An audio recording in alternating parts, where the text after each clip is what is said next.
오늘은 마태복음 3장 1절부터 12절 말씀 중심으로 광야에서 외치는 자의 소리라고 하는 제목으로 하나님의 말씀을 상고하고 은혜를 받고자 합니다.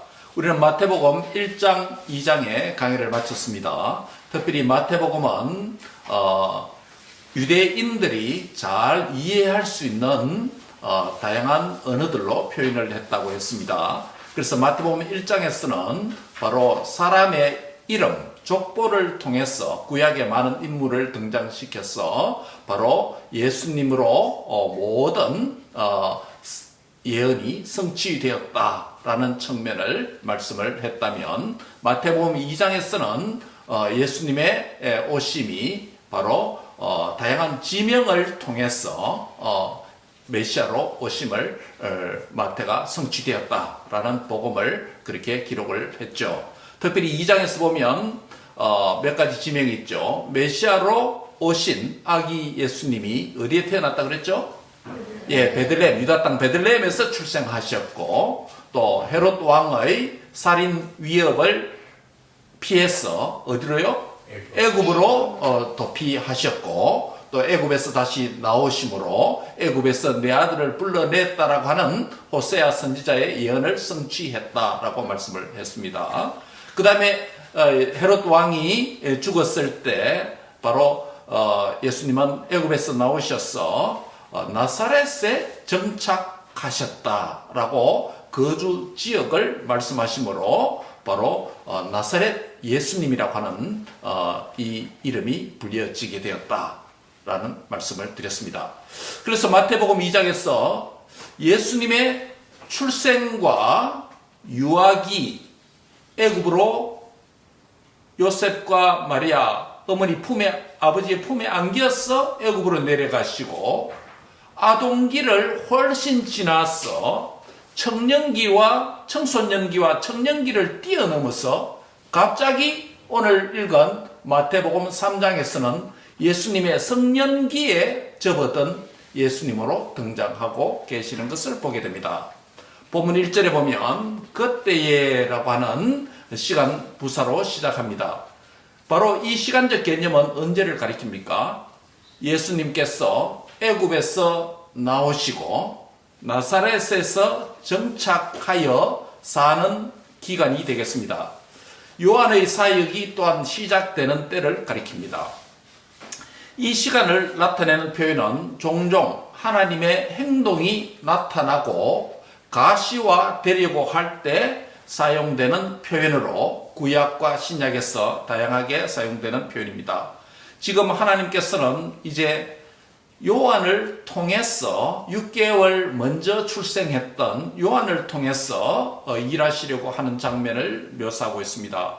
이 시간까지 예수님은 이제 공생애가 메시아로서 사역을 시작하시기 전 30년간을 목수가 되는 요셉 아버지와 어머니를 섬기며 사는 기간을 보내왔습니다. 세례요한은 광야에서 약대 털 옷을 입고 허리에는 가죽띠를 띠고 그가 먹는 음식으로서는 광야에서 잡히게 되는 메뚜기와 또 꿀, 야생꿀, 석청을 먹고 사는 삶을 보낸 기간이었습니다. 바로 그때에 라고 하는 시간이 바로 그러한 모든 사건들을 담고 있는 표현이라고 할 수 있겠죠.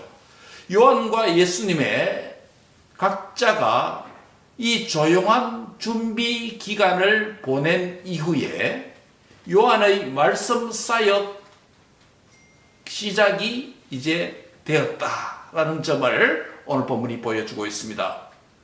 예수님도 공생애가 시작되기 전에 30년간 육신의 부모를 섬기면서 사생애를 조용히 보내고 계셨고, 이 본문이 우리에게는 나타나지는 않습니다만은, 그리고 요한도 광야에서, 유대 광야에서 메뚜기와 석청을 먹으면서 또 기도와 금식과 하나님의 쓰시는 이 사역을 준비하는 그 광야의 조용한 깊은 시간을 보낸 이후에 이제 요한은 말씀 선포 사역이 시작되고 있는 것을 보게 됩니다.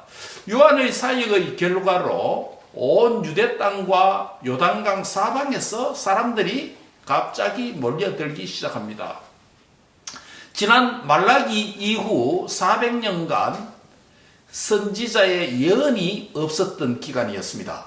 하나님의 말씀이 유대 공동체에게 주어지지 않는 암흑의 기간이었다고 할 수 있겠습니다.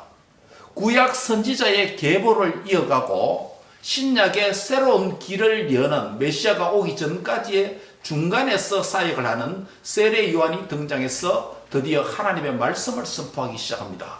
세례 요한의 말씀을 내용을 보면 구약의 선지자들이 예언했고 책망했고 회개하라고 언약의 말씀으로 언약의 하나님께 돌아오라고 하는 그 말씀과 전혀 다르지 않습니다. 이런 면에서 세례 요한은 구약의 모든 선지자들의 사역을 결산하는, 종결하는 이런 의미가 있다고 할 수 있겠습니다. 400년간의 이 말씀 사역이 중단되었다가 바로 세례 요한이 등장해서 이 말씀을 하는 사역이 일어났으니 그 암흑의 땅에, 그 절망의 땅에 하나님의 소망의 빛이 그의 백성과 그의 팔레스틴 땅에 내려 비치기 시작했던 것입니다.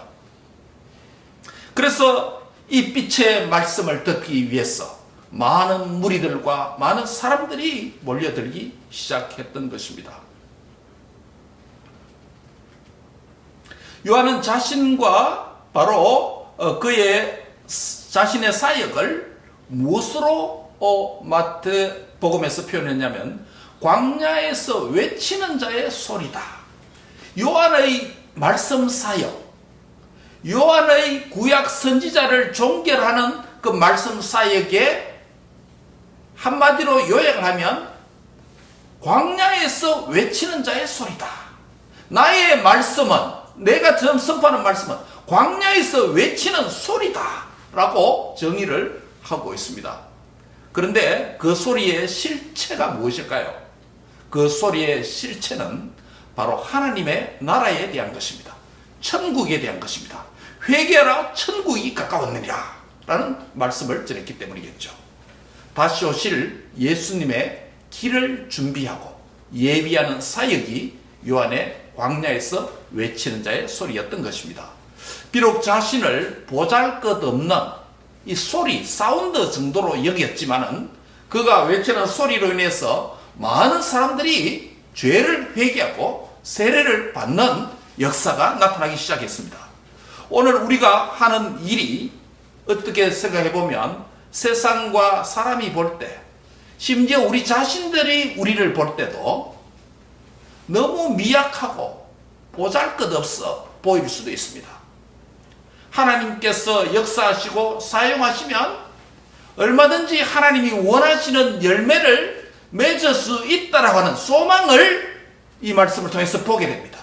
그런 점에서 성탄 둘째 주일 12월 28일 2025년도 마지막 주일에 저와 여러분이 한 가지 위로와 소망을 갖는 길을 제시하고 있습니다.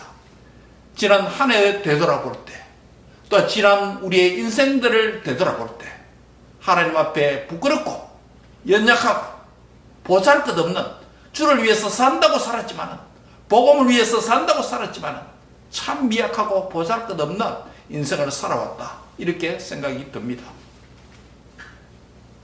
그렇지만 보잘것없는 소리 정도 같을지라도 하나님께서 역사하시면, 하나님께서 저와 여러분을 사용하시면, 하나님의 손에 미약한 저와 여러분이 붙들리면 하나님이 기뻐하시는 선한 열매를 맺을 수 있다는 것을 소망하시고 사모하는 은혜가 있기를 바랍니다.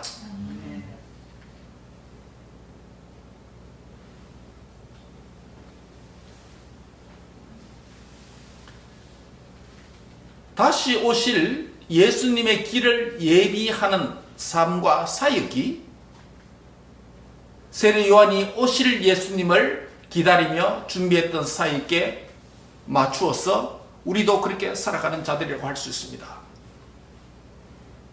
우리가 사는 곳에서, 우리가 하는 일을 통해서, 우리 자신에게 주께서 맡겨주신 일을 통해서 또 하나님께서 우리에게 맡겨주신 영적인 부담감을 회피하지 말고 그 부담감이 하나님께서 나에게 지어준 짐과 사명과 임무라는 것을 기억하고 하나님 나라를 위해서 주님 앞에 내 작은 정성과 작은 소리를 합쳐서 주의 나라가 확장되는데 쓰임을 받는 은총이 함께 하시기를 축원합니다.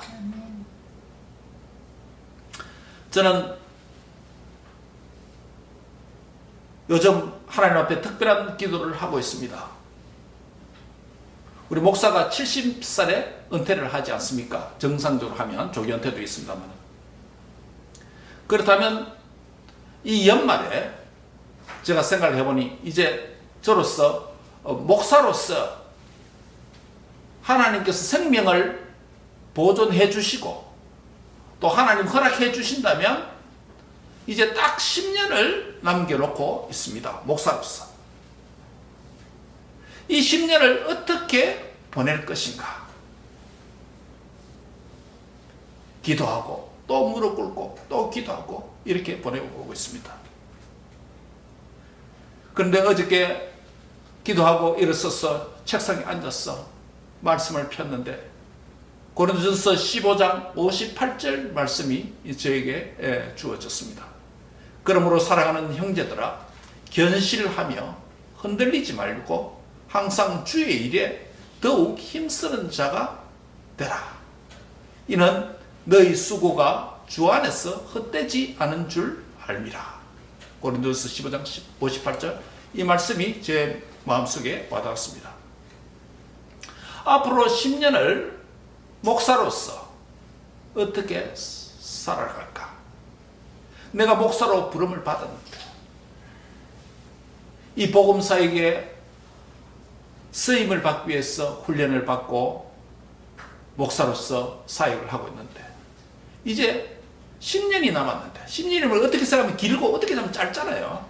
지난 여름 과거 한 10년 생각해보세요. 얼마나 빨리 지나와 버렸는지. 그렇게 생각하면 참 10년이 짧습니다.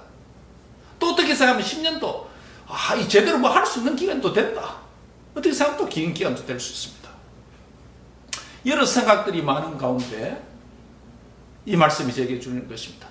사랑하는 형제들아 견실하며 흔들리지 말고 항상 주의 일에 더욱 힘쓰는 자들이 되라. 한번 따라했습니다. 항상 주의 일에 더욱 힘쓰는 자들이 되라. 주의 일에 더욱 힘쓰는 자들이 되라. 이 일은 뭐 다른 구체적인 일이 아니고 주의 일이라고 말씀합니다. 주의 일. 주의 일이 무엇일까? 주의 일도 많잖아요, 우리에게. 항상 주의 일에 더욱 힘쓰는 자들이 되라. 그 이유를 설명합니다. 하반절에서. 이는 너희 수고가 주 안에서 헛되지 않은 줄 압니다. 우리가 남은 여생, 남은 세월, 남은 시간 흔들리지 말고 견실하게, 신실하게 항상 주의 일에 더욱 힘쓰는 자들이 되시기 바랍니다. 이유가 있습니다. 너희의 하는 수고가 사람 앞에 하는 게 아니고 사람 눈치 보면서 하는 일이 아니고 하나님 앞에서 주께서 맡기신 주의 일이라고 했잖아요. 주의 일에 더욱 힘쓰면 그 수고가 주 안에서 어떻게 된다고요? 헛되지 않은 줄 압니다. 주님이 보아주시고 주님이 인정해 주시고 주님이 평가해 주신다는 것입니다. 사랑하는 성도 여러분, 2025년을 4일을 남겨놓고 있지 않습니까? 2025년을 4일을 남겨놓고 있고 내 남은 인생을 얼마나 남겨놨는지 우리는 여기 앉아있는 우리 모두는 아무도 알지 못합니다. 하루가 될지 이틀이 될지 1년이 될지 10년이 될지 아무도 알지 못합니다. 오늘 이 말씀이 요한이 광야에서 외치는 자의 소리라고 하는 자신의 존재와 사역과 삶을 한마디로 광야에서 외치는 자의 소리로 정의했던 것처럼 그 소리는 곧 주님이 오시는 길을 준비하는 일이었습니다. 저와 여러분이 2025년 남은 4일, 저는 목사로서 남은 10년, 또 우리 모든 성도들의 남은 인생을 하나님 앞에 어떻게 살 것인가. 제가 어제 이 고민하면서 잠이 안 왔어. 침대에 누웠는데도 12시 반에 위에서 내려와서 누웠는데도 3시 반까지 이것 때문에 잠이 안 왔어. 뒤척뒤척거리다가 늦게 잠들었습니다. 왜냐하면 이 10년이 내가 하나님 앞에 설 때 최종 평가의 마지막 부분이 있기 때문입니다. 마지막 부분이 때문입니다. 우리의 남은 생이 얼마나 남은지 아무도 알지 못합니다. 만약 우리가 하나님 앞에 설 때 마지막고 남은 순간이 하나님 앞에 인정과 평가와 상급을 받는 중요한 한 시간적인 포인트가 됩니다. 만약에 여러분이 오늘 밤에 내 눈을 감았다면 천국에서 눈을 떴어. 야, 그 지난주 내가 하나님 앞에 더 신실할걸. 올 한 해, 지난 한 해, 더 내가 하나님 앞에 예배와 사명에 더 신실하게 살걸. 여러 가지 후회될 일도 하나님 앞에 서면 많을 것입니다.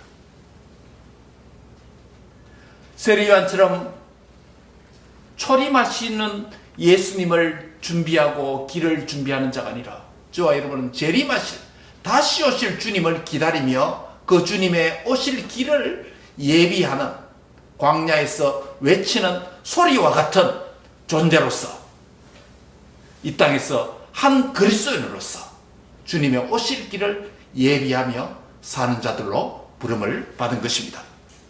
사랑하는 성도 여러분, 나의 남은 시간 어떻게 살 것인가? 다시금 한번 여러분의 발걸음들을, 여러분의 살아온 삶의 궤적들을 더듬어 보고 살펴보고 이 마지막 주간에 나의 삶을 주님 앞에 새롭게 주와 복음과 교회를 위한 헌신된 일꾼과 종으로 살아갈 과거가 새롭게 되는 그런 은혜가 함께 하시기를 바랍니다. 광야에 외치는 자의 소리로서 요한의 사역은 두 가지로 정의됩니다. 하나는 그가 선포하는 말씀 사역이죠. 요단강에서 두 번째 사역은 세례를 베푸는 성례 사역이라고 할 수 있습니다. 말씀과 성례, 오늘날 목사의 대표적 사역이라고 할 수 있습니다.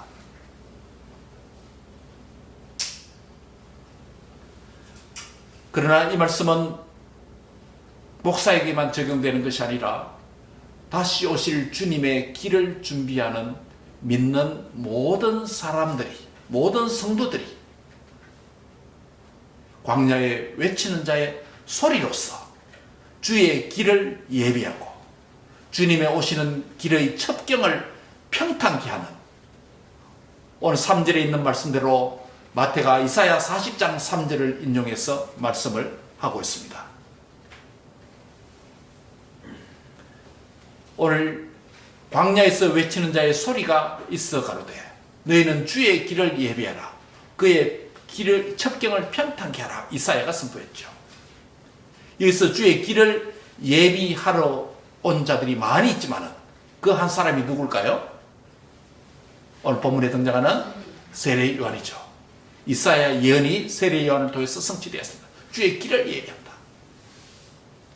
이와 비슷한 말씀이 구약의 마지막 예언자인 말라기 선지자도 예언합니다. 말라기 3장 1절을 여러분 한번 보세요. 말라기 31. 같이 한번 읽겠습니다. 말라기 3장 1절입니다. 구약의 마지막 예언서, 마태복음 바로 앞에 있는 책입니다.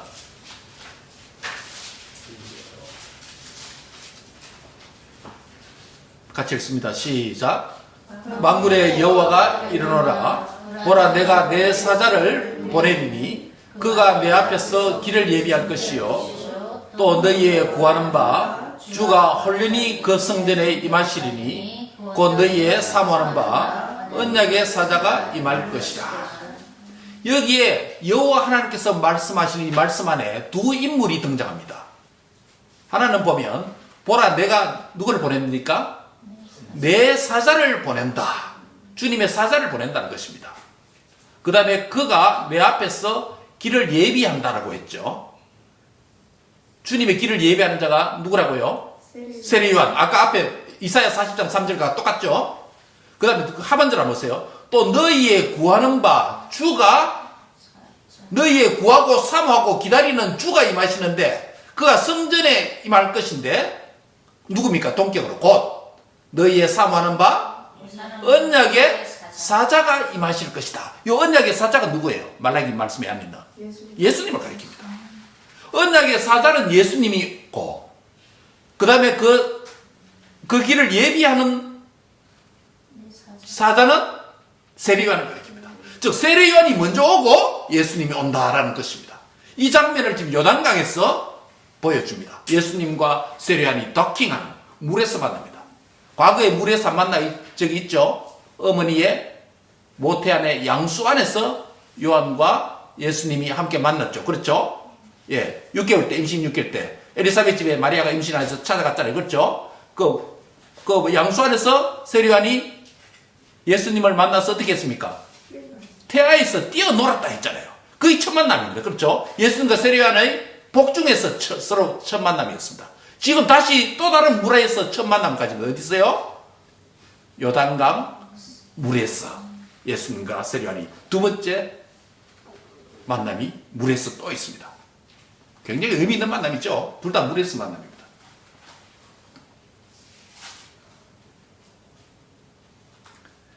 세례요한은 광야에서 외치는 자의 소리가 되어서 초림하신 예수님의 길을 준비하는 자로 쓰임을 받았습니다.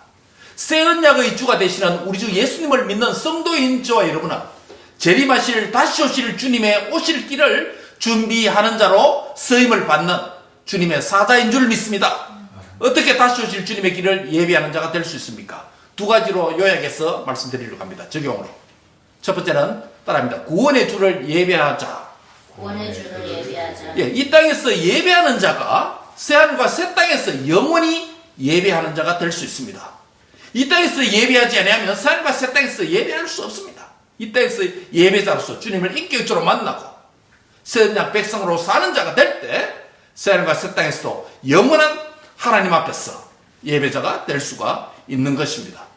주님의 오실 길을 다시 오실 주님을 예비하는 자로서 우리가 두 가지 적용을 한다면 하나는 이 땅에서 구원의 주를 예배하는 자로 살자. 예배자로 살자는 것입니다. 두 번째는 회개의 복음을 선포하는 자로 살아야 됩니다. 따라합니다. 회개의 복음을 선포하는 자로 살자. 회개의 복음을 선포하는 자로. 예, 복음은 기쁜 소식입니다. 구원의 소식입니다. 그러나 그것이 임하려면 회개하고 믿어야 구원을 받게 되죠.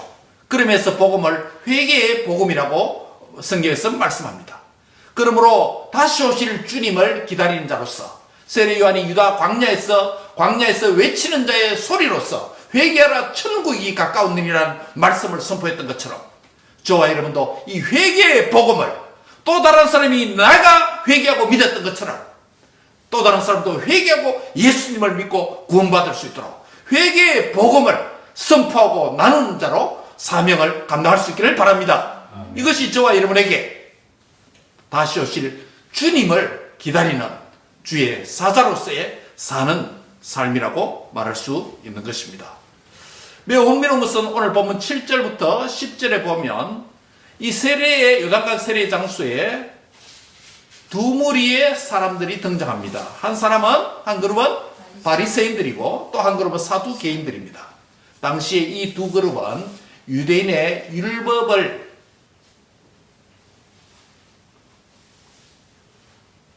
지키기를 힘쓰는 자들이고 율법을 지키는 이스라엘의 대표적인 두 그룹이라고 할 수 있습니다. 요한이 세례를 베푸는 장소에 많은 사람들이 예루살렘과 온 유대와 요단강 사방으로부터 모여들었습니다. 그들은 나와서 자신의 지은 죄들을 자복하고 회개했습니다. 그리고 요한으로부터 요단강의 물세를 받았던 것입니다. 요한의 세례는 죄의 자백 후에 그 죄 씻음의 외적인 표로서 물세례를 주는 회개의 세례였던 것입니다. 그런데 그 세례의 장소에 바리새인들과 사두개인들이 등장했습니다. 군중들이 모이고 죄를 회개하고 세례를 받고 그러니까 소문이 났겠죠. 야, 구약에 400년간 말씀이 없었는데 선지자가 없었는데 어떤 선지자일까 관심도 있었겠죠. 그런데 느닷없이 그들을 향해서 칼날 같은 날쌘 빛발 같은 말씀이 요한의 입으로부터 쏟아져 나왔습니다. 무슨 말입니까? 독사의 자식들아, 독사의 자식들아. 깜짝 놀랄 만한 극단적인 발언입니다. 그들을 향해서 누가 너희를 가르쳐 임박한 진노를 피하라고 하더냐라고 호통을 칩니다. 여기서 우리는 세례 요한이 사랑에 메마른 사람같이 보입니다. 이야, 믿든 안 믿든 세례의 장면에 회개하는 자리에 사람들이 오면 말씀을 듣고 회개하도록 지도하고 인도하고 구원으로 인도하는 그런 사역자가 되어야 될 텐데 그들의 말도 들어보지도 않고 그들에 대해서 독사의 자식들아 라고 호통을 칩니다. 누가 너희를 가르쳐 임박한 진노를 심판을 피하려고 하느냐, 너희는 심판받아야 된다, 지금 이 이야기를 하는 것입니다. 여러분 한번 생각해 보십시오. 오늘 교회에 처음 나온 사람들이 있는데 설교자가 그 사람에게서 독사의 자식들아, 너희는 심판받아야 마땅한데 어떻게 구원받으려고 진노를 피하려고 왔느냐, 이렇게 말하면 어떻게 되겠습니까? 그런데 요한은 이들에 대해서 아주 잘 알고 있는 듯합니다. 이들은 하나님을 경외하지도 않고 제대로 믿지도 않는 자입니다. 자신의 교만과 죄악을 도무지 회개하지 않는 자들이라는 것을 요한은 알고 있습니다. 그러면서 이들은 스스로 어떻게 생각했던 자입니까?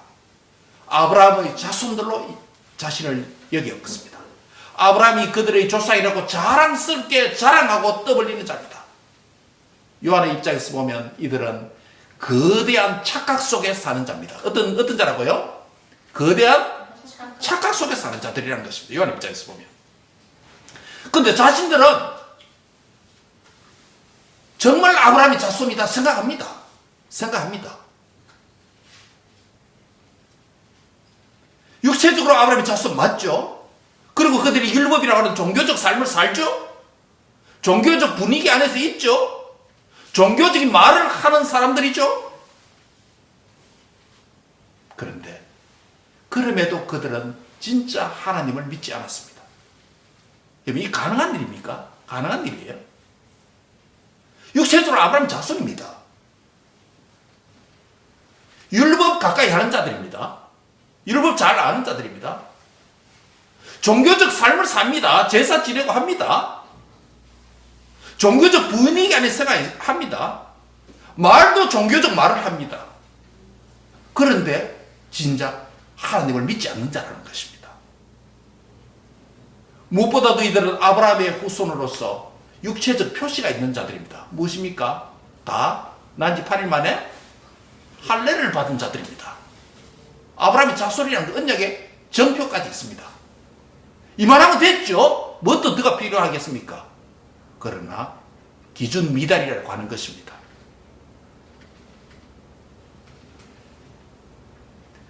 이스라엘 백성들이 자긍심을 갖는 모든 것을 갖춘 사람인데도 세례 요한은 독사의 자식들이라고 부릅니다. 이 말은 마귀의 자식이라는 것입니다. 이 말은 너희는 구원받을 자격이 없다는 것입니다. 하나님의 임박한 진노를 피할 수 없다는 것입니다.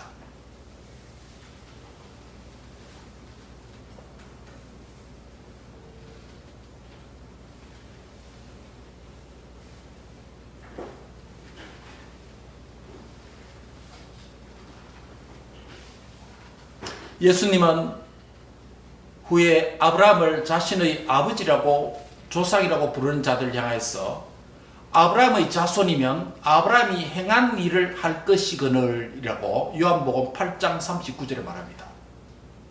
그들은 아브라함의 자손 맞습니다. 혈통적으로. 그리고 아브라함의 자손으로 스스로 자긍심을 가지고 율법과 몸에 언약의 정표까지 가졌습니다. 그리고 삶도 종교적 삶을 삽니다. 열심으로. 그런데 중대한 한 가지가 빠졌다는 것입니다. 그게 뭡니까? 예수님이 요한복음 8장 39절에 말한 것처럼 아브라함의 자손이면 아브라함이 행한 일들을 말할 것이고 행할 것이거늘. 다시 말씀드리면 언약의 자손으로서 언약의 하나님을 믿는다면 그 믿는 대로 뭐 해야 된다? 행해야 된다는 것입니다. 행함이 없는 그 믿음은 야고보가 말한 대로 뭐 하는 것이다? 죽은 것이다. 죽은 것이 뭡니까? 생명에서 떠난 자라는 것입니다. 헛것이라는 것입니다. 오늘 2025년 12월 28일 마지막 주일을 맞이해서 지난 한 해 동안에 뭐 길게 볼 필요 없이 지난 한 해 동안에 나의 삶의 믿음의 여정을 한번 회고해 보시기 바랍니다. 나는 세례 받았습니까? 예, 세례교회 맞습니다. 직분자입니까? 예, 들어 직분자도 있습니다. 주일 성수했습니까? 예, 주일 성수라 해서 종일 하루를 거룩하게 보내지 못했지라도 적어도 주일 예배는 참석했습니다. 말씀을 듣고 말씀을 말하는 일을 했습니다. 종교적 분위기 안에서 살아왔습니다. 우리 엄마 아버지도 목사고 교인이고 직분자고 우리 가정도 믿는 가정이기 때문에 믿음의 가정 안에서 태어난 소위 모태 성도입니다 라고 말할 수 있습니다.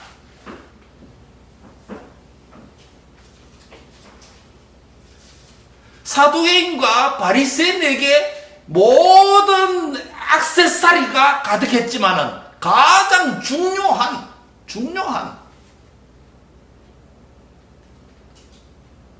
퀄리피케이션, 이 자기에게 가장 중요한 한 가지가 무엇입니까? 믿는 바대로 뭐한다? 행하는 삶이다 라는 것입니다. 그것을 오늘 본문 8절에는 뭐라고 부르냐면 회개에 합당한 열매를 맺어라 라고 말씀합니다. 입술로 회개하고 입술로 믿는다고 말하고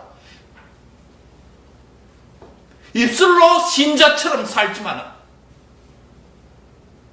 그 회개했던 지난날에 회개했던 삶을 청산하고 이제는 믿는 성도답게 믿는 직분자답게 믿는 그리스도인답게 믿는 아들 딸답게 행동과 행위와 삶으로 살아가야 독사의 자식들아라는 책망으로부터 피할 수 있고 누가 너희를 임박한 심판으로부터 피하라 하느냐라는 호통으로부터 피하는 은혜의 그늘 안으로 들어올 수 있는 것이 된다는 것이에요.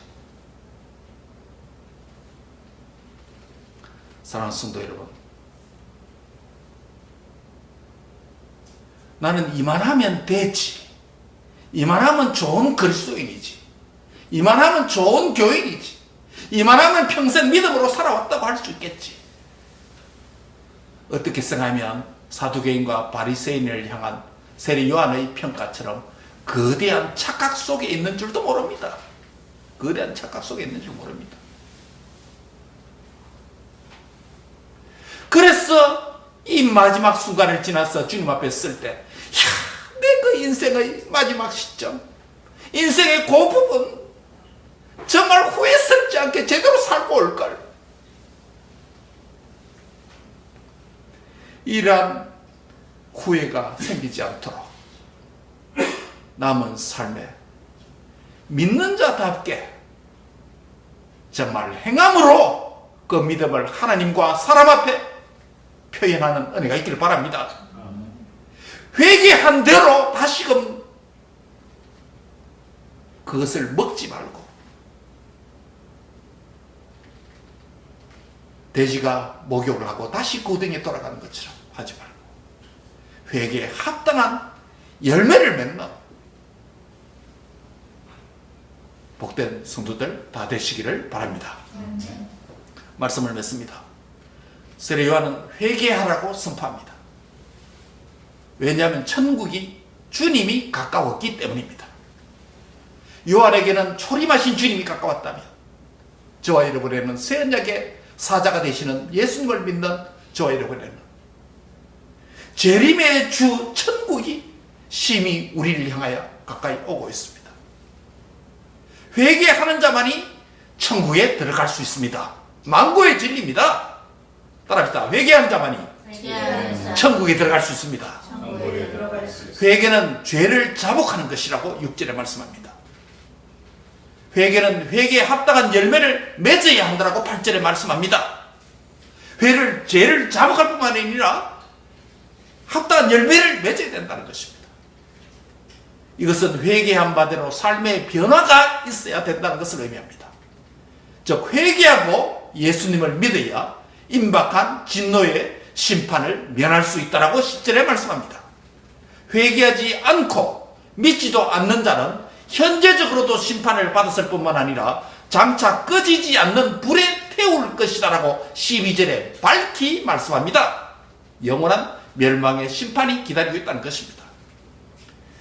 오늘 12월 마지막 주에, 올해의 마지막 주에 우리는 우리 자신의 믿음과 삶을, 믿음과 행위를, 내면과 삶의 행위를 점검해 보아야 합니다.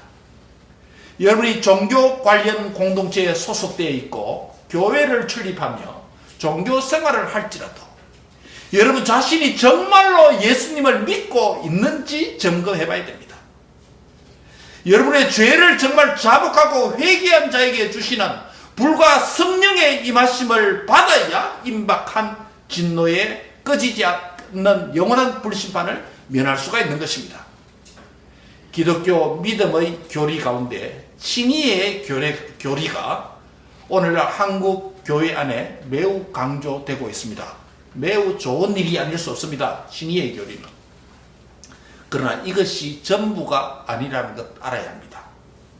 이것이 전부라면 여러분께서 거대한 착각 속에 살아갈 수 있습니다. 회개하고 믿어서 의롭게 되었습니다. 즉 칭의의 은혜를 받았습니다.